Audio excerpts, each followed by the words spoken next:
Ladies and gentlemen, after one of the worst performances Manchester United put together against Brighton last week in the Premier League, we are now turning our face to Brighton once again, but this time in the EFL Cup. We're looking to advance in this cup tournament and see just how far we go, and Brighton stands in our way, looking to get their revenge that they did not get in the Premier League. So without further ado, let's talk about Manchester United versus Brighton once again, but this time in the EFL Cup. Let's do it.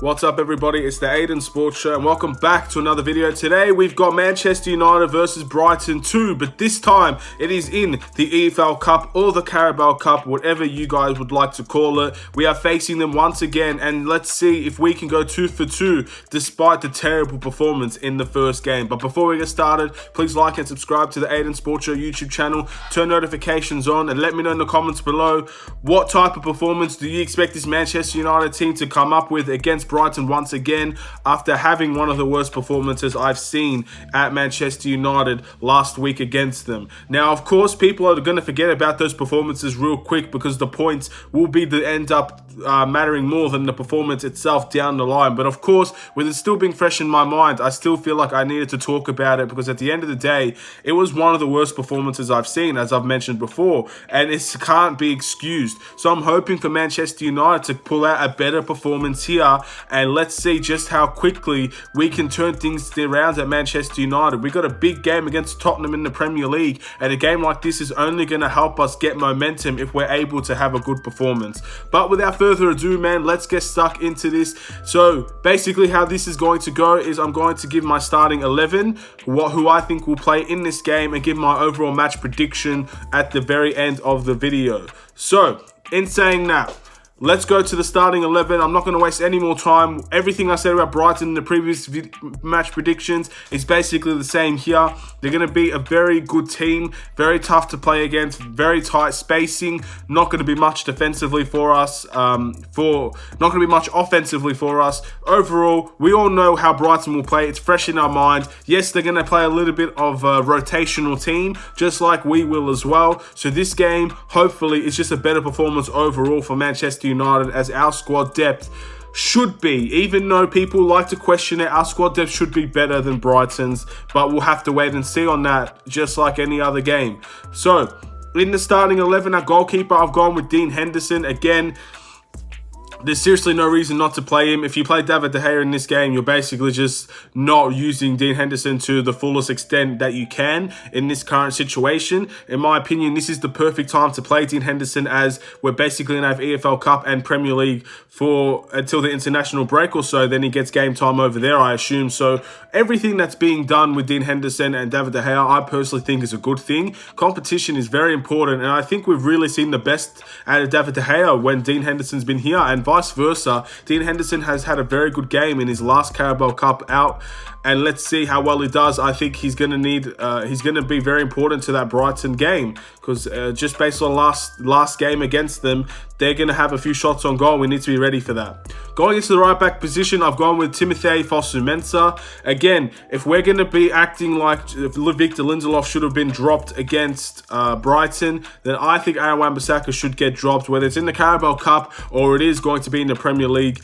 That performance should not be standing. And I understand we're going to have to back our players in certain situations. Of course, he's a new player. People have a lot of respect and believe he could be a good player for Manchester United, and maybe they don't have that same feeling towards Victor Lindelof. However, unacceptable performances like that, especially at that level, when we're in that situation, and that he was basically at fault for the goal. I know Greenwood wasn't coming back, but at the end of the day, a right back should not be the third centre back. That's not how we should have structured things. So overall, Aaron Wan-Bissaka, in my opinion, maybe he plays in this game, gets dropped against Tottenham, or he plays in this game, or he plays against Tottenham and he gets dropped this game, whatever it is, man, I don't think he's willing or deserving to get a starting spot after that performance, man. It's time to be consistent here. We can't let mediocrity be accepted here at Manchester United, man. It's time for a change. We need to accept that, yeah, we might not win a championship, we might not win the Champions League or the Premier League, maybe Carabao Cup and FA Cup and Europa League might be our level at the end of the day, but whatever it is, man, we shouldn't be accepting that. And we need to start making these guys perform at the highest levels that they can. Wan-Bissaka is a great player, and he was good for so long for us in the first season. And it's not turning our backs on him if he gets dropped. That's not what I'm saying. What I'm saying is we need to make sure there's a level of standards that we have to live up to. A bad game here or there is fine, and hopefully that's just that, a bad game, and not a bad run of games. And hopefully Aaron Wan-Bissaka gets to his best. But in the meantime, even for squad rotational reasons, I'm still going to pick Fosu-Mensah. He had a very good game in his first game, and maybe there is an opportunity here to keep on playing him and see if there is competition in that right back position that will actually benefit us down the line. If Aaron Wan-Bissaka is tired or does get injured, or if Fosu-Mensah gets injured, there's going to be cover for both of them. And I really feel like you can't just ignore Fosu-Mensah now. After the first game, he was one of the standouts in a very poor Crystal Palace performance. So we need to do very well here, and hopefully he can do very well here as well. Centre-back position, I've gone with Eric Bailly. Literally no reason why we don't play Eric Bailly here. Didn't play against Brighton. Everybody wanted him to play against Brighton. He should be playing here. He needs the game time. He needs the fresh legs, and he needs to keep up his level of play. So overall, when it does come time for either Maguire or Lindelof, hopefully they don't get dropped. But if it does come a time for both of them to perform badly and one of them has to get dropped, Eric Bailly needs to be ready to step into there and perform. And we all believe that he's already ready, but now it's time to hopefully keep him ready. And I do think that's the whole point of Eric Bailly playing in this game. It's more than just Victor Lindelof shouldn't be playing. It's about keeping Eric Bailly ready for when it's his turn to play. And we need to make sure all of our players are ready. At the other centre-back position, I've gone with Harry Maguire. Again, the guy doesn't get rested. I don't feel like I need to go further into what Harry Maguire does for our team. Literally plays every minute when he's fit. So, in the end, a lot of people will give Harry Maguire criticism, and it's very well deserved. It's not something that I believe should not happen. I definitely think Harry Maguire should get criticism when it comes to him. And overall, we're gonna still see the same Harry Maguire that's gonna play every minute. He is a good player. I'm not gonna say he's not a good player, but I really think we need someone better next to him, or maybe he's just not the right fit and we play Lindelof and Bailly. We need something to change because the centre-back pairing at the moment is really freaking me out. Left back, I've gone with Brandon Williams. Another week, another no tellers, no left back that can come in that's actually left-footed. Brandon Williams, he, in my opinion, defensively wise, he should be fair. He should do a very good job. Offensive wise, he's not going to provide much. I mean, he might get another penalty for us, and I still don't think offensively he's that great. So it's just what a modern left back has to be these days. You have to be good on both ends, and maybe Brandon Williams on the right will be better because he can whip a ball in. But until then, we're going to have to wait and see. I think Brandon Williams might need to take a little bit of risk in this game. Maybe just use his left foot. Even if he's not a left footer, just use the left foot and see what confidence you can gain by delivering a cross, or by even giving an element of his game where, yeah, he's right-footed, but if he can use his left, he becomes a whole lot of a more dangerous player because now he can cut in and he can cross. And all of a sudden, he becomes like a left wing-back for us that can do the job for us. I don't know if we'll ever get to that stage, but that's something I really think Brandon Williams will need to work on. Being able to be two-footed and actually use both feet to get the situation that you want happening at a quicker level and at a better level for Manchester United. We'll move on. The CDM position. Now, we've seen Matic play, we've seen McTominay play, and we've seen Fred come off the bench. It's Fred's time to start. I'm picking Fred. Literally, there's no reason why Fred should not play. If you're going to play Matic in this game, you're gonna puff him out before the season even gets going. Let's play Fred, man. I'm so sick of Fred not getting game time, no opportunities. Why? What has he done wrong? I don't understand. Ollie, Ed, Michael Carrick, anybody, please. Tell me what Fred has done wrong to not play. Give me a reason why Fred is not playing, why Fred's not even starting at the moment. It's so favoritism, it's beyond belief. And I'm sick of it. I really am sick of it. Now, I'm not saying Fred deserves to play every single game. Fred deserves to start every game. But until he shows that he has a bad game, or until he shows that he's not the right player, there is no reason this guy should not be playing consistently, man. It's unacceptable. We spent $50 million on this guy, and he had one of the best seasons that I think he'll ever have last year. Give him the chance to continue his run of form, man. It's unacceptable how we just toss him to the curb when we get another midfielder. In my opinion, he's not the one that should be tossed to the curb. Unless you're planning on selling him, play the guy. Simple as that. He's better than what we have, so play him. Anyway, enough about that. We'll move on. Next up, I've gone with Donny van de Beek. Again, another player that should be playing. There's no reason why I should not be starting in this game. It's going to give him another situation where he will be with a team that will help him adjust and also will adjust to him. Donny van de Beek, in my opinion, has been one of the standout players for Manchester United over the course of a few weeks. With Crystal Palace, with Luton Town, with Brighton, and with Brighton again. We're hoping for Donny van de Beek to perform very, very well. We want him to do well here. He deserves the start, and maybe down the line he will take that starting role off of one of our other players. But he will never do that if he doesn't get the chance. At the end of the day, we're looking for squad competition, squad battles. We're looking for strengthening in our squad. Then you have to play the players in order to allow squad rotation to happen and squad challenges, competing for all your spots. At the end of the day, you need to have this at Manchester United. It's a must. And the fact that we still have a weak rotation is very, very concerning. But Donny van de Beek is not a weak rotation, so he should be starting when he needs to start, should be coming off the bench when he's needed, and let's see how well he can do. He's already shown that he's going to be a good player. We just need to give him more game time. And not only that, maybe, just maybe, we play him with our best players and he'll perform better. That tends to be the case with a lot of our players, man. They play better under better players. So the other midfielder I'm going to pick is probably, I don't know. Honestly, I'm just going to say it's going to be Scott McTominay because he hasn't got much game time as of late. And I do think Manchester United are probably desperate to get him some game time. And this is probably the best way to do it. I don't think he's going to have a bad game against Brighton. But realistically, is he going to be the final solution for this team?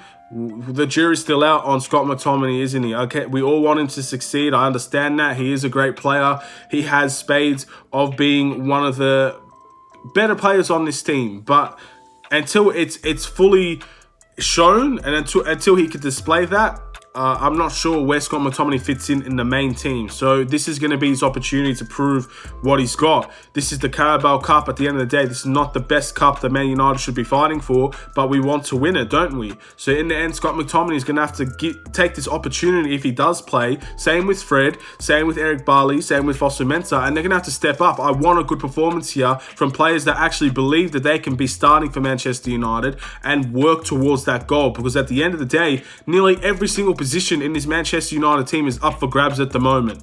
Literally every single position. No one has been safe from criticism. No one has been safe from getting dropped, probably except for Marcus Rashford last game.